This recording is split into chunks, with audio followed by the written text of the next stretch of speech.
Let's talk about time travel in games, more particularly time loops, Ryan. Let's see. Arcane is coming out with Deathloop, which is a game about competing assassins in some sort of Groundhog Day scenario, trying to kill 8 targets within 24 hours to break the time loop. There's 12 minutes, which is this, I think it's like an Elijah Wood, Annapurna game about a guy who's living the same 12 minutes over and over again, and as someone breaks into his house and he needs to figure out like what the hell's going on with that. Let's see. What else? Katana Zero, a game about this like hitman guy who is magically able to like replay the same moment over and over until he successfully does it, aka explaining why you can die and replay a level. We've got some time loop fever going on in the games industry. What do you think of this, Ryan? Does this kind of tickle any philosophical things in you? I've loved time loops in general, like way before I understood anything, like any formal philosophy. I love movies that distort time, or where time is corrupted, or there are multiple timelines. I like to see different people's takes on what it would be like, and kind of like spotting the holes too. Like why I think something doesn't make enough sense. Yeah. Shout out to Clock Stoppers though. That movie has my heart. Clock Stoppers. Not enough credit. Oh my god. No, not enough credit to Clock Stoppers. Clock Stoppers was the OG super hot. Come at me. Oh, whoa, interesting. It kind of was though, wasn't it? Like you would hit the clock to stop shit, but it just extremely slowed down, right? And you were like kind of just moving rapidly. Yeah, they called it hyperspace or hyperspeed or something like that, where like to everybody else, like a millisecond may be passing, but for you it could be, like multiple like minutes or an hour. Yeah, something like that. So something I see, and maybe this is kind of more the cynical side of me, is that this kind of like narrative focus or mechanical focus on time loops. I don't even know if it's a mechanical focus on time loops. We'll have to see, or we'll have to figure out what the hell that means. But I am concerned that the time loop idea is getting milked. Like it's going to get milked like way too fast. Like I'm worried like time loops will end up like Guitar Hero. and that is to say, like, we're gonna have a good couple rounds with it, but then like who knows, we're gonna end up sick of it and nobody's gonna be making cool ideas with time loops in like 4 years, which I don't want to happen. I resist this. Here's why. I think that there are different reasons for the time loops, right? There are different explanations as to what they are. Right now, we're in a culture of roguelikes, right? Like that's a booming genre.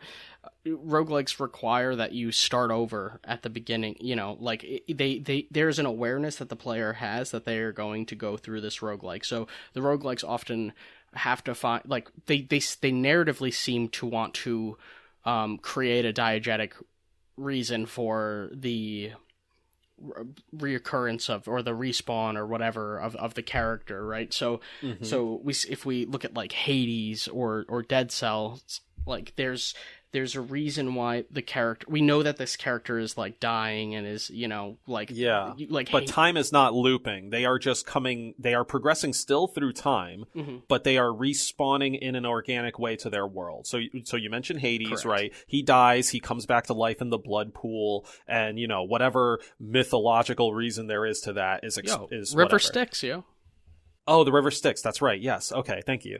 And for Dead Cells, I am not all too familiar with this game, but I know you're kind of this like undead character, and when you die, you get brought back in this lab or something like that. That makes sense. But these are not playing with time in any way. You are still just like, oops, I died, then go again. Whereas, I guess, that's fair. Deathloop in 12 minutes is very specifically putting you, and the character is recognizing more so that they are being put back at the start. We've seen time loops in other games, though, right? Like, one of my favorite Game Boy games growing up was Zelda Oracle of Ages and also Oracle of Seasons. Both of those games I loved. And rather than the character, and we had Majora's Mask at the time as well. Majora's Mask for sure. And for those games, it was like time itself was the person the person's place in time. They were like jumping to a different point on a timeline, basically. And I loved how Zelda did this. I want to talk about Oracle of Seasons really quick. For example, if you had a rod that would change the season, right? And you would have to, I think, unlock each season. You didn't have them all once you got the rod. But so let's say you finish a temple, then you can jump on this tree stump and activate, and you can change to a different season. Let's say it starts in spring and you change it to winter. All of the ponds that you previously couldn't cross are now iced over, and now you can access whatever's on the other side. That was really fun, and I didn't feel like it was like super like it wasn't involving you in a time loop like the way that Deathloop is, because that's happening like much quicker, or like Super Hot VR, like you're so aware of the time that's passing. It's not like there is game that isn't involving this time loop. But when I was playing Zelda as a kid, like there would be a bunch of things to do now that it was winter, and I would just stay winter for as long as I needed it to. And it's not like there was a constant change every second based on the real time didn't really relate to the time in the game. I think that's pretty cool. Like, so yeah, just the weather and shit would change. It didn't actually like progress the year or whatever. Correct. Yeah. And you didn't know what year it was. It was just random winter, and there were puzzle aspects that you got to, like there would be. So that was way more, to me, that's way more, damn, that's really cool, because, and that this was a game that I actually really wanted to play as a kid. But it was very much one of those games that it was like, pass by it in Walmart and it's like, we don't have the means for that right now. You've already got Zelda at home. Oracle of Seasons is an underrated Zelda game. For sure, in general, like I don't think it got nearly enough buzz. I'm really hoping that they bring it to Switch, because it's kind of considered part of it's like a loose trilogy with the one that they released like 2 years ago. I can't think of which one it's. Wasn't it Link's like Awakening? Oracle of Time, something of Seasons? No, yeah, well, Oracle of Time and Oracle of Seasons, and the one that preceded those two was, I think, Link's Awakening, which is the one that. Oh, okay. So the new cutesy one. Yeah. Yeah, I was just about to say, I could see them doing the new cutesy art style with all the Game Boy Zeldas. They all played the same way. I mean, they were all like, the screen would shift as you got to the edge, and they could, I think, reuse a lot of the same assets that they had for Link's Awakening, the remake of Link's Awakening. For sure. I think it's really cool that game tackled it. Like, it's not time travel, but we think it's time travel because we only associate seasons with time, right? Exactly. Yeah. Very interesting. Yeah. So that's the thing I pulled from it, is like, oh, interesting. It's a time travel game, not about time travel. Wait, it's not actually a time travel game. You're just changing the weather around you. Which is similar to the Dark World that they do as well, Yeah. I would love to see that on a fucking Breath of the Wild type scale. Like, that would be so cool. But they have their different seasons in that game, right? And there's not really much time play, so I can't. Or is there? No. In Breath of the Wild, no. So. In Breath of the Wild, no. She just like seals them or whatever. So bringing it back to the time loopy stuff, I recognize I am definitely being like cynical minded when I'm thinking like time loops are gonna get like overutilized or like underexpressed in terms of like how many different ways you can like go with it. But I think, when it comes to maybe a more like high production value or high funding projects, we're only going to see. What about Braid? Like, Braid came out what feels like a long time ago. Yeah, that's true. Yeah, Braid was like not a launch title for 360, but it was definitely like early on. Yeah, that's a timey-wimey game. I don't remember if it's like a time loop. No, it's not like a time loop, but you could fast forward. You could like rewind time. So if your character, like if you were going to jump off of a ledge, let's say, right, you could. It would be like let's say there were like projectiles that were being shot at you, right, and you want to jump over it, and you, in your first attempt, you may jump on top of it. Let's say you would rewind time, and you could take the jump at the same part, or you could like rewind further and like decide to take it earlier than you had originally intended to, or you could decide to rewind to that same point and run farther, and then and then jump. So you're stuck in like trying to complete all like these missions and make it to the end of the level, right? But there are also the thing that makes that game particularly interesting is that some of the other objects in the world are affected by the rewind. They will also rewind when you rewind, and other ones will continue to move, and they're not affected by your ability to rewind. So some things will continue to move. So you may have to dodge enemies or projectiles that are in different areas, that are going different directions at different times. Yeah, I played it pretty recently. It was really fun. Is there anything about time loops that you think hasn't been done yet? Is there something where do you think they could go and keep it fresh? Or do you think, I'm trying to get to your concern about, like, are time loops being milked? And you could also bring this to other forms of media too, right? Like, there are a lot of movies that have used time travel. Yeah, so you have a good point. Like, movies are certainly no stranger to time loops. I'm sure, like, comics and or books are no stranger to time loops. I'm pretty sure the original Groundhog Day was a book.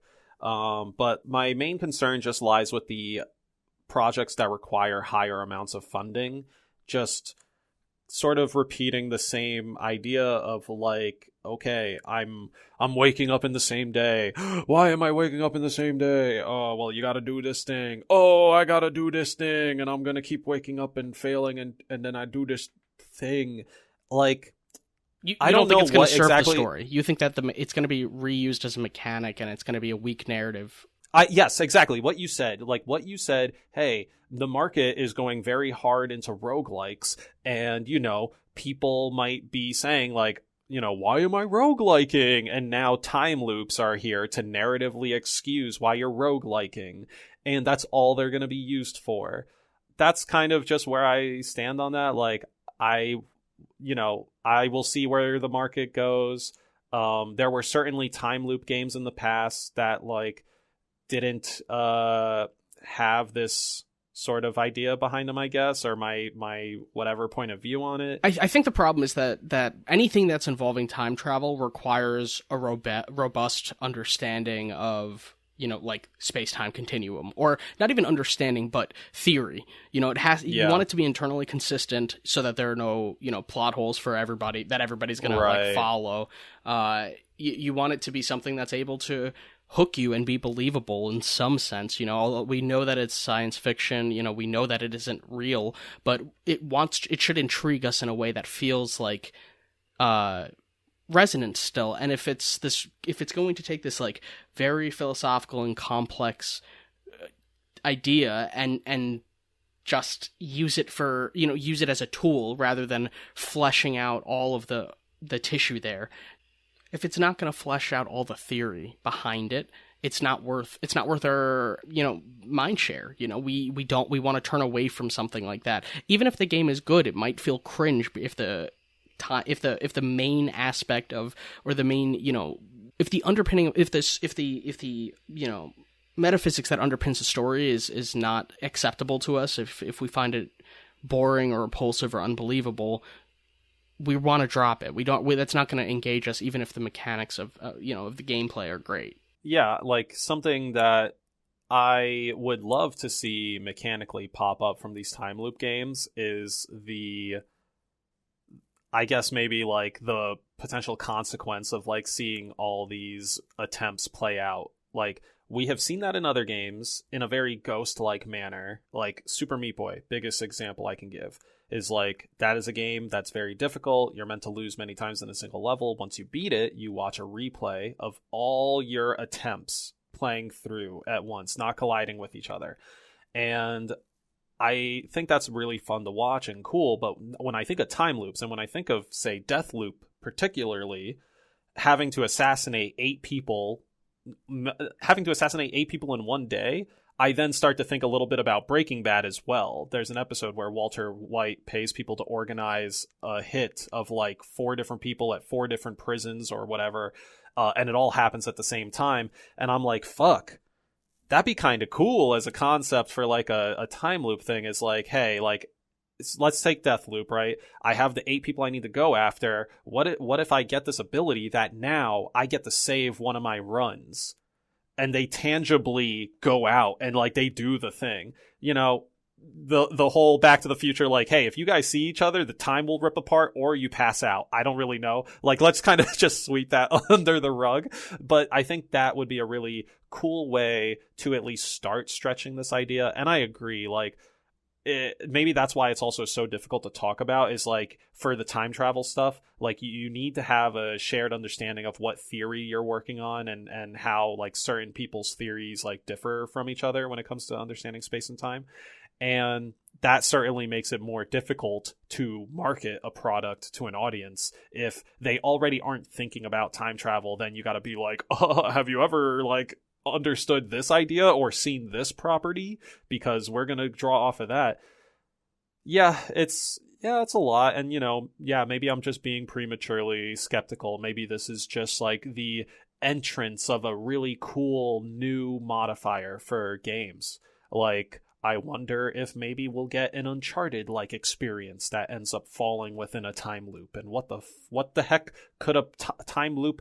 I imagine we have had a time loop platformer before. I think it was on Xbox 360, like Mr. Something's Pies or Mr. Quantum's Pies, like something like that, where you actually had multiple characters like playing through the same game, but it was like a 2D platformer. Just anything like that, I guess, is like what's going to tickle my fancy.